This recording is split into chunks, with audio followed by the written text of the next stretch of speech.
प्रश्न है, निम्न आकृति में केंद्र P और Q वाले दो वृत्त बाह्य तक किसी बिंदु R पर स्पर्श कर रहे हैं। स्पर्श रेखाएं एक तो AT है और एक BT। उभयनिष्ठ स्पर्श रेखा TR पर, ये उभयनिष्ठ स्पर्श रेखा है जो TR पर मिलती है और बिंदु T पर मिलती है, ये R पर, ठीक है। और यदि AP बराबर देखो 6 सेमी दे रखी है और PT बराबर दे रखी है, PT यानी ये वाली 10 है, तो BT की लंबाई बतानी है, इसकी लंबाई बतानी है। ये बाहर किसी बिंदु से स्पर्श रेखा खींची गई है। तो आप बताओ कि अगर यहाँ पे भी ये भी एक स्पर्श रेखा है, स्पर्श रेखा पे ये लंब डाला जाता है 90 डिग्री का, ठीक है। स्पर्श रेखा पे ये 90 डिग्री होता है केंद्र से, सेंटर पॉइंट से।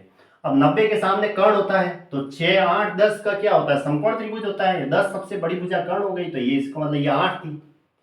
अगर ये स्पर्श रेखा की लंबाई 8 है तो बाहर किसी बिंदु से एक ही सर्किल पर खींची गई स्पर्श रेखाओं की लंबाई बराबर होती है, तो इसका मतलब ये स्पर्श रेखा की लंबाई भी 8 हुई। अब वापस ये स्पर्श रेखा इस सर्किल को भी टच कर रही है, तो इसका मतलब इस सर्किल की स्पर्श रेखाएं भी कितनी होगी, लंबाई तो स्पर्श रेखा की एक ही बिंदु से बाहर किसी बिंदु से डालते हैं तो लंबाई बराबर होती है, तो ये भी 8 सेमी हो गई। तो इसका जो राइट आंसर हो गया वो 8 सेमी, बस ये इसका आंसर है, इतना सा है। ऑप्शन ए राइट है, बस।